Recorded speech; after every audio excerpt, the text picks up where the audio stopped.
അസ്സലാമു അലൈക്കും. നമ്മുടെ മാതാപിതാക്കളുടെ പ്രാർത്ഥന നമ്മൾ ജീവിച്ചിരിക്കുമ്പോൾ മാത്രമല്ല മരണശേഷവും നമുക്ക് ലഭിക്കും എന്നുള്ളതിൻ്റെ നേർക്കാഴ്ചയാണ് ഞാൻ നിങ്ങളുമായി പങ്കുവെക്കാൻ ആഗ്രഹിക്കുന്നത്. അത് വേറൊന്നുമല്ല, 2 ദിവസം മുമ്പ് നമ്മുടെ സ്നേഹിതൻ അജുമാനിൽ അപകടമരണം സംഭവിച്ചുമായി ബന്ധപ്പെട്ട് അദ്ദേഹത്തിൻ്റെ മയ്യത്ത് നാട്ടിലേക്ക് കൊണ്ടുപോകാനുള്ള ശ്രമങ്ങൾ ഞാനും താമരശ്ശേരിയും മറ്റുള്ള നാട്ടുകാരൊക്കെ സഹകരിച്ച് കൊണ്ടുപോകാൻ ശ്രമിക്കുന്നതിനിടയിൽ വ്യാഴാഴ്ച വൈകിട്ട് നമ്മൾ എംബാമിംഗ് ഒക്കെ ചെയ്തു. അദ്ദേഹത്തിൻ്റെ മയ്യത്ത് അതായത് വെള്ളിയാഴ്ച രാവിലെ 8 മണിക്കത്തെ ഷാർജ കണ്ണൂരേക്കുള്ള ഫ്ലൈറ്റിൽ കൺഫേം ആക്കിയിരുന്നു.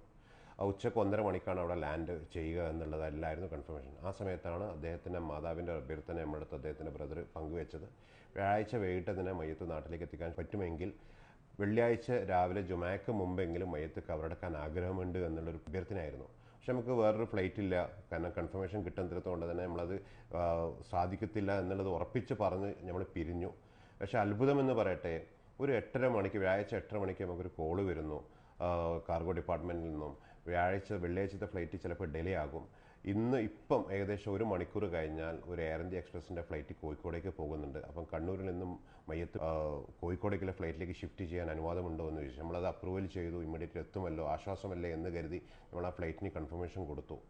പക്ഷേ കോഴിക്കോട് ആ മയ്യത്ത് റിസീവ് ചെയ്യാൻ പോയവർ പറഞ്ഞു എയർ ഇന്ത്യ എക്സ്പ്രസ്സിൽ ഇല്ല എന്നുള്ളൊരു ഇൻഫർമേഷനാണ് കിട്ടിയത്.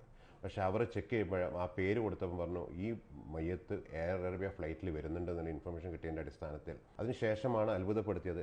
കാരണം നമ്മൾ എയർ ഇന്ത്യ എക്സ്പ്രസ് എല്ലാ ഡോക്യുമെൻറ്റും ചെയ്തത് അവർ കാർഗോ ഡിപ്പാർട്ട്മെൻറ്റിലെ സ്റ്റാഫും എയർലൈൻ സ്റ്റാഫൊക്കെ ഇത് ഇനി ഈ മയ്യത്ത് ഡിലേ ആവരുത് എന്നുള്ളത് അവരുടെ നന്മ പ്രകാരം അവരാണ് അതിനിടയിൽ ഇൻറ്റേർണലി ചർച്ച ചെയ്ത് അത് എയർ ഇന്ത്യ എക്സ്പ്രസിൻ്റെ മേർബിയിലേക്ക് മാറ്റിയതും ആ മയ്യത്ത് കുറച്ചുകൂടെ നേരത്തെ എത്താൻ സാഹചര്യം ഒരുക്കിയതും അത് ഉമ്മയുടെ പ്രാർത്ഥന പോലെ തന്നെ ജുമാക്ക് മുമ്പ് തന്നെ മയ്യത്ത് കബറടക്കാൻ സാധിച്ചതും എല്ലാം ഒരു ഉമ്മയുടെ പ്രാർത്ഥന മാത്രമെന്നല്ലാതെ വേറൊന്നും ഇതിന് പറയാനില്ല. കാരണം ഇത്രയും കാലത്തെ അനുഭവത്തിൽ ഞാൻ പറയുന്നു, ഇത് ഉമ്മയുടെ പ്രാർത്ഥനയുടെ ഫലം തന്നെയാണ്.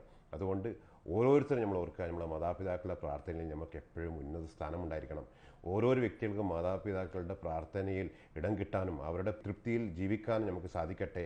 എല്ലാവർക്കും അള്ളാഹുവിൻ്റെ അനുഗ്രഹം ഉണ്ടാകട്ടെ എന്ന് പ്രാർത്ഥിച്ചുകൊണ്ട് അസ്സലാമു അലൈക്കും.